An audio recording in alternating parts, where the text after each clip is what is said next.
Bienvenidos a una nueva inversión a fondo. Hoy tenemos sobre la mesa un tema que, la verdad, es un cambio sísmico absoluto en la política migratoria de España. Sí, totalmente. O sea, marca el fin de una era para cientos de miles de ciudadanos venezolanos. Y es algo que está pasando ahora mismo, en tiempo real. Exacto. Y, a ver, para quienes nos escuchan, esto no es un papeleo más de extranjería. Vamos a desgranar un cambio que nos ayuda a entender cómo funciona el mundo moderno. Eso es. Y para estructurar todo este rompecabezas, partimos de una cuidada selección de fuentes periodísticas publicadas hoy mismo, 1 de abril de 2026. Y tenemos reportajes muy potentes, ¿eh? Sí, sí, reportajes en profundidad de Infobae, de Confirmado y también de Finanzas Digital. Y a ver, nuestra misión hoy no es repasar el boletín oficial del Estado, que eso aburre a cualquiera, Madre mía, sí. sino desgranar el mecanismo oculto tras esta decisión. Vamos a ver cómo la alta geopolítica internacional funciona en plan como una palanca que de un día para otro reescribe la burocracia más cotidiana. Ese es precisamente el enfoque que hace de este tema un caso de estudio brutal. Porque claro, quien nos escucha podría pensar que estamos ante una simple actualización de normativas de visados. Ya un mero trámite. Exacto, pero la realidad es que estamos presenciando en directo el pragmatismo político más crudo. Es la demostración de cómo un gobierno aprovecha una onda expansiva internacional para cerrar una válvula de presión interna. Una válvula que llevaba años a punto de reventar, todo hay que decirlo. Totalmente.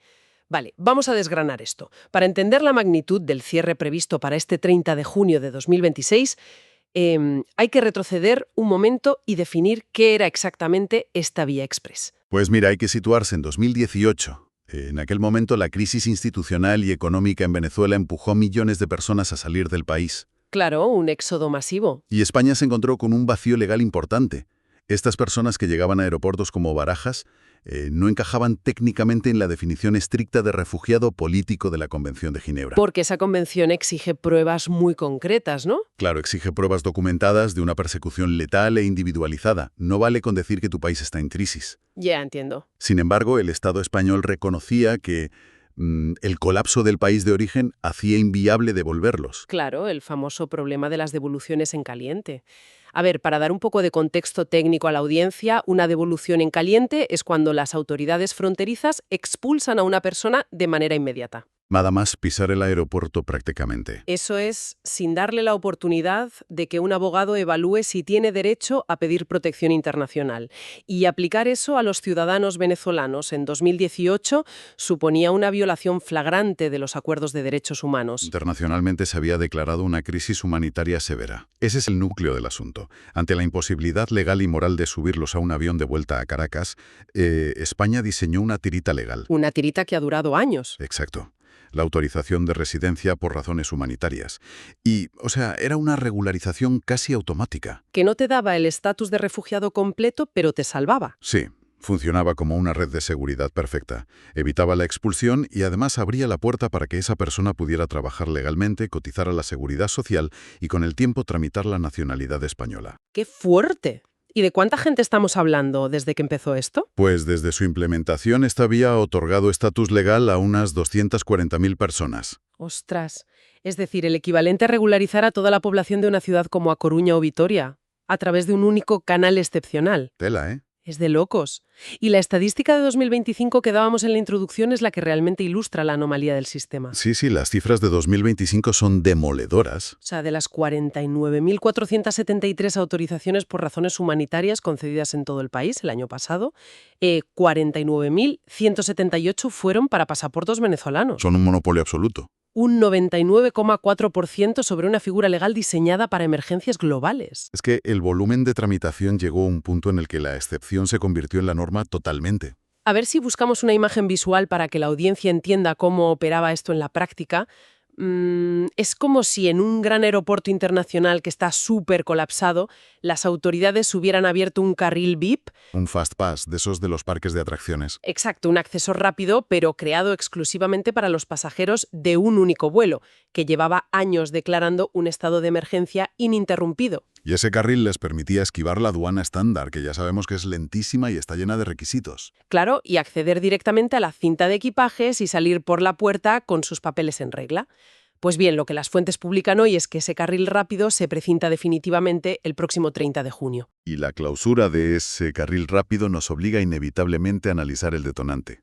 O sea, ¿por qué ahora? Esa es la gran pregunta. Y aquí es donde la historia da un giro hacia el tablero internacional que es espectacular. Las fuentes señalan como causa directa el suceso histórico del pasado 3 de enero de 2026. La captura de Nicolás Maduro. Exactamente. La captura de Maduro por parte de las fuerzas de seguridad bajo la coordinación de Estados Unidos. Lo fascinante aquí es que ese evento fragmentó por completo el status quo que sostenía la política exterior hacia Venezuela.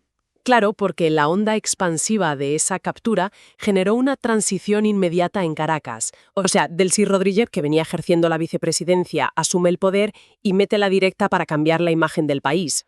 Ante la comunidad internacional, sobre todo. Sí, según detalla el reportaje de Infobae, en estos apenas 3 meses hemos visto una serie de movimientos tácticos muy agresivos.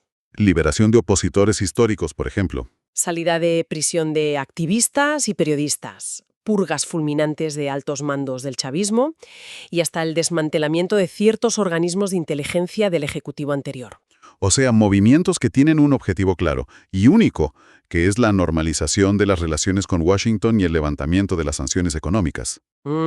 Claro, el dinero manda. Y aquí está el engranaje legal que conecta Caracas con Madrid. Para que España mantuviera abierta esa vía express que comentábamos, necesitaba el amparo de los organismos internacionales. O sea, una justificación oficial de que allí las cosas estaban muy mal. Eso es. Mientras la ONU y la diplomacia occidental clasificaran a Venezuela como un país en colapso humanitario severo, España tenía la excusa jurídica perfecta para mantener la residencia humanitaria automática. Ya, pero, a ver, aquí es donde los datos de las fuentes me hacen plantear un debate muy serio. Porque, haciendo de abogada del diablo, si se lee con detenimiento el análisis geopolítico de Confirmado y de finanzas digitales, los expertos sobre el terreno subrayan que todos estos movimientos de Delcy Rodríguez son gestos. Gestos de cara a la galería. Claro, o sea, liberar presos políticos y purgar a rivales internos no equivale a instaurar una democracia plena de la noche a la mañana, Desde luego que no. ni a garantizar la separación de poderes, ni a recuperar la economía. La estructura profunda del Estado sigue siendo un enorme signo de interrogación. Entonces yo planteo a quienes nos escuchan, ¿está España dando por solucionada una crisis basándose en gestos superficiales? Esa es una afirmación muy aguda, porque expone un poco la hipocresía institucional que a menudo envuelve este tipo de decisiones de alto nivel. Porque no hay un cambio estructural real que garantice la seguridad de los que emigraron. El gobierno español es perfectamente consciente de que la crisis sobre el terreno no se ha evaporado en 3 meses. Esos lo saben. Sin embargo, no necesitan que Venezuela sea una democracia perfecta. Solo necesitan la excusa diplomática. Madre mía, qué cinismo. Un poco sí. Si Estados Unidos valida los gestos de Delcy Rodríguez y empieza a relajar su postura, el consenso internacional sobre esa emergencia humanitaria se diluye. Claro, y al diluirse, Esa dilución le proporciona a España la coartada jurídica impecable para cerrar un grifo migratorio que a nivel interno ya no sabían cómo gestionar. y esa coartada jurídica nos lleva directamente al elefante en la habitación, que esto es fuertísimo, porque el segundo argumento oficial del Ministerio del Interior para fulminar esta vía no tiene absolutamente nada que ver con la geopolítica. No, nada que ver. Tiene que ver con una crisis puramente interna y logística, un colapso administrativo sin precedentes. O sea, el sistema español de protección internacional, las famosas oficinas de asilo, llevan años completamente rotas. El diagnóstico técnico que ofrece el Ministerio es, literalmente, de sistema saturado. Y la mecánica de este colapso es muy, pero que muy reveladora. A ver, cuéntanos. Pues mira, ante la extrema dificultad de conseguir un permiso de trabajo desde el país de origen, miles de personas de diversas nacionalidades, no solo de Venezuela, empezaron a utilizar la petición de asilo político como una especie de llave maestra temporal. Un atajo administrativo en toda regla. Exacto, un atajo. Al pedir asilo, el Estado está obligado a admitir a trámite la solicitud y tras un periodo de evaluación tiene que otorgar un permiso de trabajo provisional mientras se resuelve el expediente. Básicamente, lo que decíamos, el asilo político transformado en una puerta de entrada forzosa. Y esto, para visualizarlo, la analogía clásica suele ser la de urgencias médicas. Que se entiende muy bien. Sí, es el equivalente a ir a la sala de urgencias de un hospital para tratarte un simple resfriado porque la lista de espera para el médico de cabecera es de meses. ¿Y qué pasa? Que el sistema de urgencias termina colapsando para quienes realmente llegan con emergencias vitales. Claro. O si pensamos en Internet, es exactamente igual a lo que ocurre cuando salen a la venta las entradas para el concierto de una gran estrella del pop. Tienes un servidor diseñado para 100.000 personas y de repente recibe 5 millones de peticiones. Se cae todo. La mayoría saben que no van a conseguir entrada, pero entran a probar suerte. El servidor colapsa, la pantalla se queda en blanco y los pocos usuarios que de verdad tenían un código VIP o una urgencia real se quedan fuera, atrapados. Pues el colapso del servidor es un reflejo exacto de la burocracia actual en extranjería.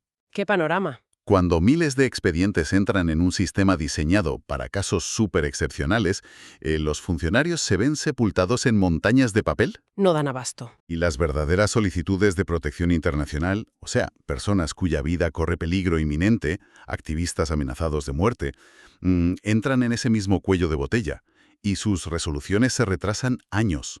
Ostras, es que es un problema gravísimo. Por eso España no ha tomado la decisión de cerrar la vía venezolana de forma aislada. Esto forma parte de una reestructuración mucho más agresiva. Claro. Hay medidas previas, ¿no? Sí. Desde mayo de 2025 el gobierno ya había comenzado a endurecer el reglamento de extranjería precisamente para frenar este uso del asilo como puerta de entrada laboral. Y ese endurecimiento no es un detalle menor. Encaja dentro del plan macro del gobierno español, que según las fuentes prevé regularizar a unos 300.000 migrantes al año. 300.000, sí. Pero haciéndolo a través de cauces estrictamente laborales y ordinarios, no humanitarios. O sea, el Ejecutivo busca previsibilidad. Quieren decidir quién entra en base a las necesidades del mercado laboral español en lugar de estar a merced de las crisis de terceros países. Y eso nos sitúa frente a la gran pregunta operativa de todo este asunto. Habiendo diseccionado el cierre del carril rápido y visto la pinza entre la excusa geopolítica y la saturación burocrática, queda resolver el futuro inmediato. Claro, porque a ver qué pasa con los miles de venezolanos que siguen llegando o que ya están en España esperando sus papeles. Se enfrentan a un cambio de reglas del juego a mitad de la partida. Entonces, ¿qué significa todo esto a nivel práctico? La ministra de Inclusión, Seguridad Social y Migraciones, Elma Saiz, ha intentado calmar las aguas. Sí, con una frase muy de manual. Totalmente. En sus últimas declaraciones institucionales ha asegurado que esto es, abro comillas, una cuestión de formas, no de fondo. Cierro comillas, prometiendo que el cambio de vía no va a suponer una barrera para obtener los permisos. Ya.